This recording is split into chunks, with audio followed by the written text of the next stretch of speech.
Saturday. All right, a very good Saturday morning to you. I'm Justin Michaels. Hi, I'm meteorologist Tim Kelly. The day is going to get better. It's a lot of clouds, weather-wise, that is. Hey, you know, I walked out this morning and I took my dog for a walk and I didn't need a coat. And I've needed a coat the last couple of mornings. The temperature is warming up. Yeah. It's been fairly cold, and we're going to have a warmer weekend. And Great. most of the weekend is dry, although there are a few sneaky things going on. All right, Tim, we'll see you shortly. Now to a small plane crash in Massachusetts. This plane plunged into a wooded area in Marshfield, Massachusetts. Now, the crash did ignite a fire. It left the pilot hurt. And now we're hearing from a man who actually saw this entire thing happen. Our Josh Brogadier has more. One look at the remains of Josh Brogadier, NECN. In other news here today, a man has been indicted in the kidnapping and killing of 24-year-old Amy Lord of South Boston. But that's not all. In addition to Lord's murder, Edwin Alemany has been charged in 2 attacks that happened around the same time of Lord's killing. And the indictment yesterday included a brand new charge, an attack that happened all the way back in 2012. Now, the victim was able to identify Alemany, but police never followed up on that charge. Prosecutors say they are looking forward to this conviction. Separately, Edwin Alemany is pleading not guilty in Amy Lord's death. He's scheduled to appear in court coming up on December 20th.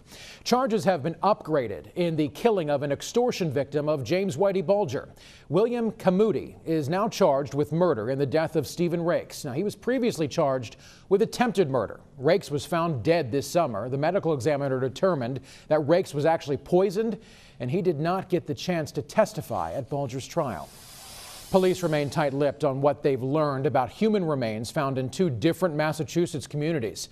One set of remains was discovered in Boston's Hyde Park neighborhood. The other was found Wednesday night in Bridgewater. This one was inside a burning barrel, not far from Bridgewater State's correctional facility. Suffolk County District Attorney Dan Conley says his office is working with Boston and Bridgewater police to see if there's a connection here. Well, despite the White House veto threat, 39 House Democrats broke ranks to vote in favor of a Republican bill, one that weakens a core component of President Barack Obama's health care law. The vote was passed by an overwhelming majority, 261 to 157 there in the House. Republicans say the bill would ease the plight of the millions of consumers reeling from cancellation notices. The bill allows for cheaper basic plans to be sold to new customers, weakening Obamacare protections. But executives worry the new exchanges, they're not going to work. Obamacare will implode. The White House says President Obama will veto the measure if it reaches his desk. This Saturday morning, there are a lot of new developments in the Massachusetts casino race. First, the effort to build a casino in Milford has cleared a big hurdle. The development group led by Foxwoods says it has signed a deal to obtain the remaining financing it needs to move forward with a $1 billion project there. The company, Gaming and Leisure Properties, is providing the financing and will get a 55% stake in the casino as a result. Now, the deal may satisfy the State Gaming Commission. The commission said Thursday that Foxwoods needed to line up the additional financing so the commission could make a determination on the suitability of the project before the end of this year. We will have to also find. Now, this proposal, it also needs to be approved by the voters in Milford, and they head to the polls on Tuesday.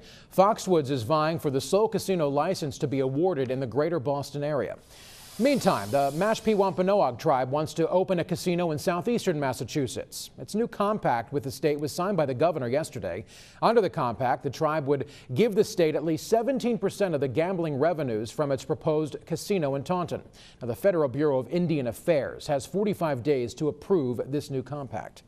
And while those casino plans move forward, the effort to stop them is also gaining steam today. This weekend, casino opponents are collecting signatures for a statewide referendum that would repeal the state law allowing casinos. They must submit 70,000 valid signatures by Wednesday to get this question on the fall ballot. Members of Repeal the Casino Deal were in East Boston yesterday. The voters there recently rejected a casino at Suffolk Downs. The emperor has no clothes. The group says more than 100 volunteers will fan out across the state collecting signatures this weekend. All right, if you've ever planned a trip outside the U.S., you probably are familiar with the travel warnings issued by the State Department. Well, foreign governments do the same, and it turns out parts of Boston are on at least one country's bad list. Our Alicia Palumbo has more on these neighborhood warnings. It's a beautiful All right, it's time to look at the weather, and it's going to be a beautiful day. New England's a great place to be, especially today. New Englanders are smiling. Yeah, what's there not to smile about? It's perfect out there. The weather is warming up, yeah. It was cold, so it's good raking weather. There are a lot of leaves. Did you notice the piles? Piles? No, I haven't seen piles because they're all just laying. I live in an apartment complex, and the guys need to get to work, or I'm going to go out there and start raking because it's a mess. Don't threaten them.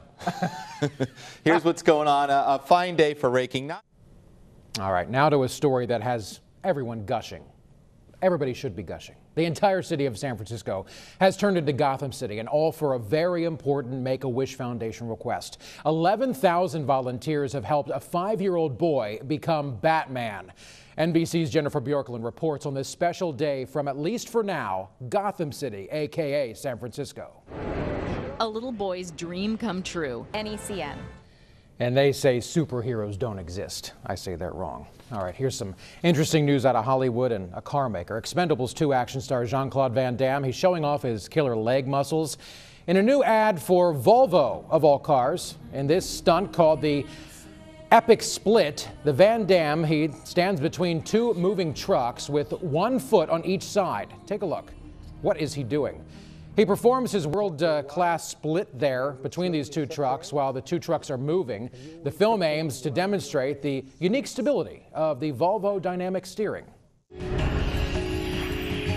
Welcome back and a good Saturday morning to you. I'm Justin Michaels. Meteorologist Tim Kelly, he has your full forecast. It's a good one. It's coming up in a few minutes, but first, here are your top stories. A big chase kept police in one Massachusetts town very, very busy. The pursuit didn't involve a criminal, though, but it did involve a bull. There he is. He escaped from a farm. Our Catherine Sotnick has more on the wild scene that unfolded in Newburyport. He's coming this way. I'm Catherine Sotnick, NECN. Across New England now, a Connecticut woman convicted of murder has been released from prison after serving 27 years. Bonnie Jean Forshaw was sentenced to 45 years in prison for the 1986 killing of a pregnant woman, Joyce Amos. State officials granted her clemency, ruling she is not a danger to the community. Now, she left prison yesterday morning. Forshaw was originally supposed to be set free in 2017 with good behavior credit. In Massachusetts now, more than 24 people are facing charges accused in a drug ring. Boston police seized drugs, weapons, and cash as they made the arrest of 31 people. Officers say the suspects are career criminals, and the ring was spearheaded by 3 men who supplied the drugs and ran these operations. Organized. Now, the police made the arrests Thursday night into Friday morning in Boston, also Quincy, Salem, Abington, and also Attleboro. Police seized more than $100,000 in cash, 4 handguns, a rifle as well, and also a kilo of heroin and half a kilo of cocaine. All right, Tim, I had a little cameo there, but Tim's over at the wall. Tim, it is going to be a nice day, but you say it's going to change a little bit tomorrow. Yeah, you know, this is the season of the low sun. All right, so anyone who flies through Boston Logan's Airport, you need to know this. They're taking big steps to improve your safety. Massport and the FAA unveiled the nation's first ever full-length runway scanning system. Our Brian Burnell takes a closer look. They are bright yellow. The Massachusetts Senate will soon take up a bill that would raise the state's minimum wage. That chamber will vote on Tuesday on this measure. It would hike the wage from $8 an hour to $11 an hour by 2016. Senate President Teresa Murray backs this proposal, and the state's minimum wage has not changed since 2008 and is not automatically adjusted for inflation. One prominent business leader says he's stunned by how aggressive Murray's goal is. Frankly, we didn't expect. It's unclear when or if the House will consider a similar bill. Lawmakers are scheduled to recess after next week, then resume formal sessions in January. Well, it's starting to look a lot more like Christmas in Boston. The city's official Christmas tree arrived yesterday, folks. The tree was escorted by the police department. This morning, though, it's going to be installed on Boston Common near the Visitor Center. This is a 47-foot tree. It was a gift of Nova Scotia. This is the 42nd year a tree has been donated by the province. It's a way to thank Boston for providing emergency assistance when Nova Scotia's capital city was devastated by an explosion back in 1917. I don't remember that. I don't either. It's very generous, though, of them to remember it year after year after year. It is. We're in that transitional season. You know, I still have the pumpkins going on out in the front. You know what's happening? My pumpkins are beginning to, like, like do that weird thing they do where they start to look really, really bad. I got to get rid of them. Well, the squirrels appreciate us keeping them out there because they really enjoy the seeds. Now, okay. You can also harvest your seeds and plant them next year. They're not getting any seeds out of me because I've already eaten them. Yeah, we say goodbye to the pumpkins, do some raking, and the next thing you know, we've got wreaths and holly and all that, and the pine trees. Here's what's going on today. All right, so our next story is pretty cool. Take a look at these guys back here. It's quite the sight on a Mexico beach. Tens of thousands. Those are baby turtles. They hatched from their eggs and waddled into the ocean. The beach on the Pacific coast is an important breeding ground for the olive ridley turtles. Now, adult olive ridleys lay their eggs on some 120 beaches across Mexico, but this beach, that one right there, is one of the most popular for those little guys. Look at all those turtles. The survival is probably, is kind of dubious until you get across that street and across that beach. They say 3 to 5 million hatchlings. So there's going to be a lot of turtles. Yeah. That's good. Yeah.